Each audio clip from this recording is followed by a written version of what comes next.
Hey friends, and welcome back to the channel. In this video we are going to go over 14 wealth lessons that I learned from the best-selling book The Psychology of Money, written by Morgan Housel. That is what we're going to be covering in this episode of Book Review. We will be covering a variety of topics such as how we view our money, how to save our money, how to protect our money, as well as how to spend our money. There will be a link below to my website where you can download a free one-page PDF or picture of basically the main points of the book that I distilled into a one-page review. I highly recommend that you guys buy the book. This is not a replacement for the book. This is merely just a distillation of some of the key components and core concepts. So let's dive in with number 1.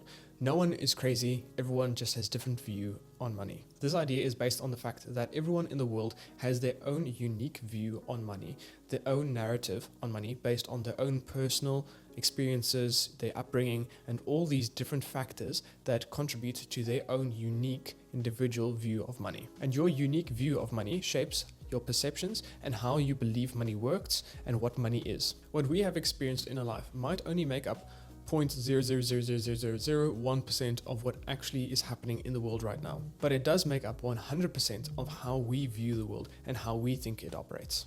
As well as our habits that we form early in our financial journey seldom tend to deviate later on in life, even when new information is presented to us. This uncovers the truth that most financial decisions are actually not made on the spreadsheets and the financial charts, but they're made in the boardroom, the dining room, and around the family table.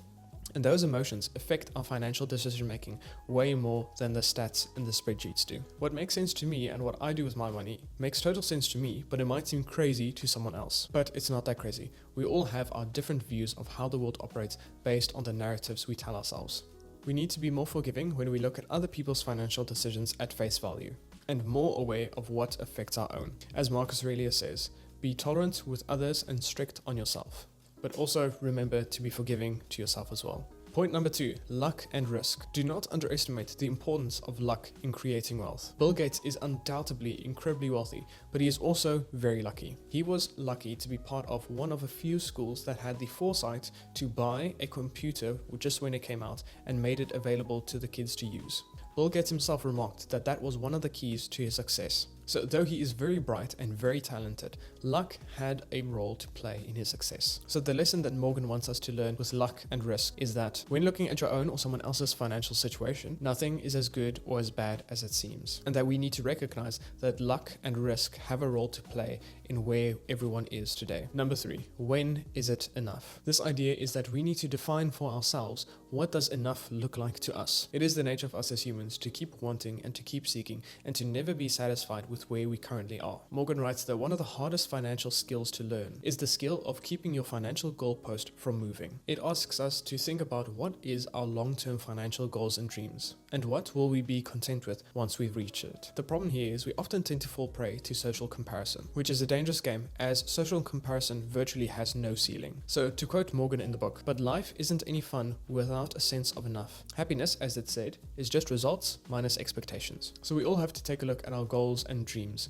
and ask ourselves, when is enough for me, and peg it at that. Number 4, the wonders of compounding. Compound interest is one of the most marvelous things in the world of finance, yet few people really take advantage of it. Warren Buffett is well known as one of the best investors of all time, but it is worth noting that Warren Buffett accumulated 99% of his net wealth after turning 50, and that he only became a billionaire at the age of 56. He is a great investor, but few of the numerous books written about him and his success will ever point out the fact that he's been a good investor for 3/4 of a century. Consistency counts. Morgan writes that the most important and the most powerful book in finance should be called Shut Up and Wait, because we often don't stop and consider just exactly how powerful compounding can be. Compound interest is the 8th wonder of the world. He who understands it, earns it.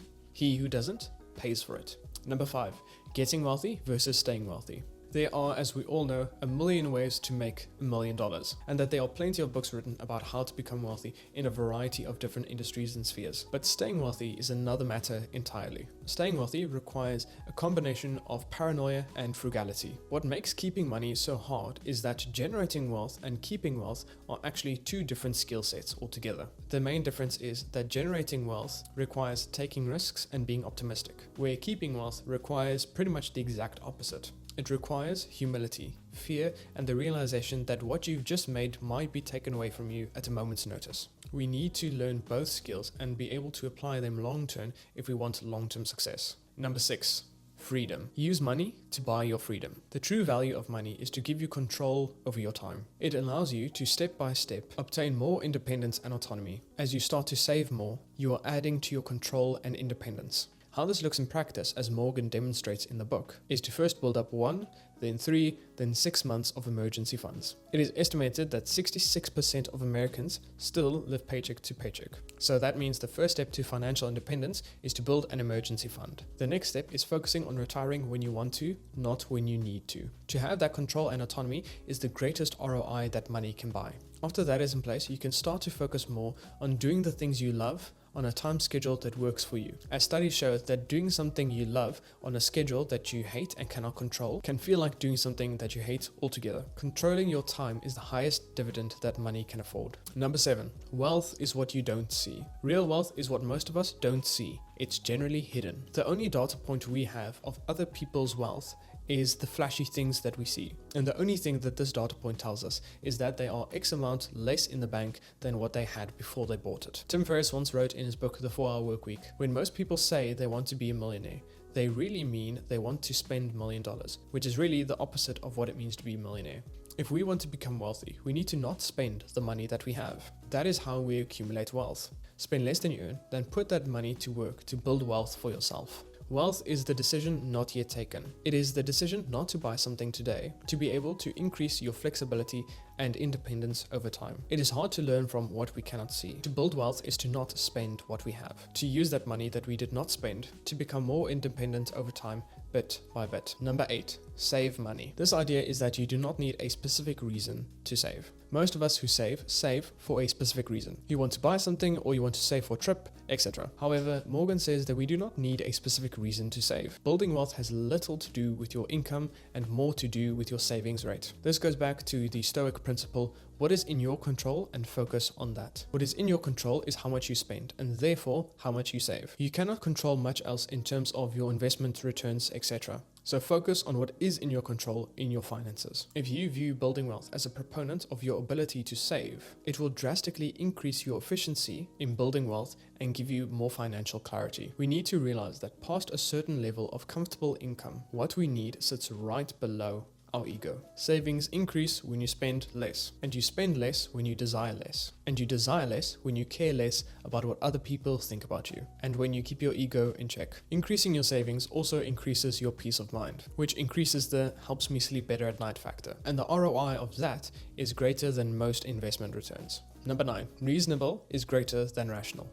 No matter how much we like to think we make our decisions based on numbers and spreadsheets in order to make our financial decisions, like we stated earlier, it simply isn't true, and it simply isn't how we act. We might actually not make the investment decision that will give us the highest financial gain, but we'll generally rather go for the financial decision that makes us sleep better at night. We therefore are not as cold and calculated as we actually think we are. So if we are not as rational as we like to think we are, the next best thing that we should strive to be is reasonable. We need to figure out what is not necessarily the most rational financial plan for maximizing our wealth, but a reasonable plan that takes all these factors into consideration and helps us to create a financial plan that is suitable for us, that helps us sleep better at night, and allows us to stick with it for the long haul to reap the benefits of long-term gains. Number 10, surprise. We live in a world where things that never happened before seem to happen all the time. In the world of finances, we often look at the past to be able to predict the future, but this isn't the best strategy in a world that is full of surprises. We are not as good as guessing and predicting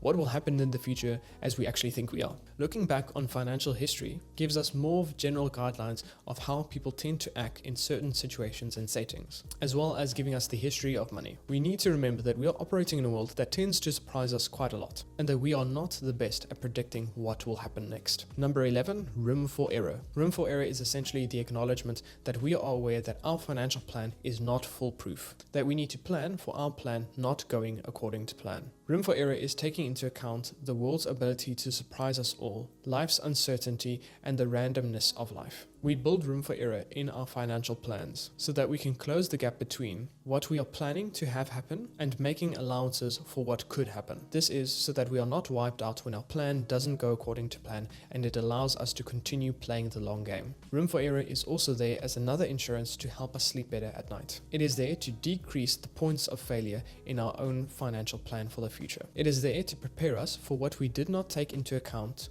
plan, or foresee in our own financial plans. Room for error asks that we save for the unforeseen and rainy days, which might not be the highest return on investment, but it is a form of reasonable insurance that helps you sleep better and guards you against life's inevitable surprises. Number 12, you and me. Realize that you and me are playing very different games and we want very different outcomes. So we must not look at one another's financial plans and investing strategies and try and copy and paste one another. That won't work because we have different goals and different strategies to suit those goals. The person who wants to become a billionaire and the person who wants a homestead and to live off the grid have two vastly different financial strategies and different ways of viewing money altogether. It's also important to note that their sense of enough is very different. Take a piece of paper and write out then what are your I am statements about money. What do you value? What do you want to accomplish? What level of risk are you happy with taking? What is your enough number? And all the things that can help you define the game that you are playing. Define your own game. Then look around for people who resonate with you,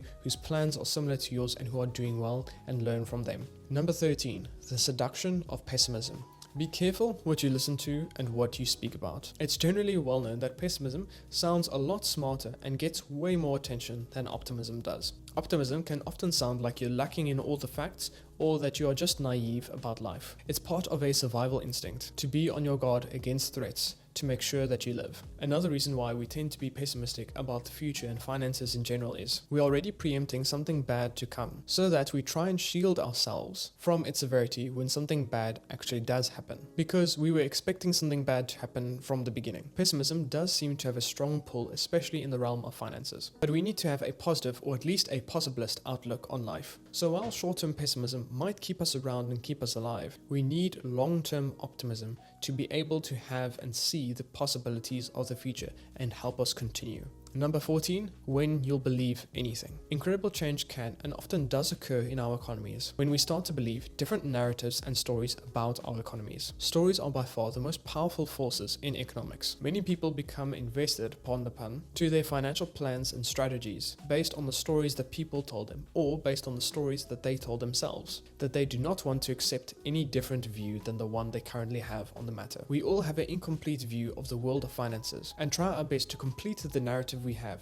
with the information that we have on hand. There are often far more factors at play in the world of finance than we realize, and this makes it hard to predict what will happen next. We are the only ones in the world who have our specific views on finances and the thought patterns we have with regards to our financial planning. When we know that our view is not the complete picture, but only our lens and perspective, it makes us realize how important it is to have room for error, to plan well. I trust that this book review was helpful to you guys. It was really fun rereading the book and making more detailed notes on the book. I have a more detailed blog post of this book on my website covering some topics that I didn't cover in this video. If you want, there's also a link below in the description of a review page I created that highlights some of the key core principles of this book. If you like this video, please be sure to like and subscribe and click the bell notification so that you're notified when new videos come out. That's all for now, guys. I will see you all in the next video.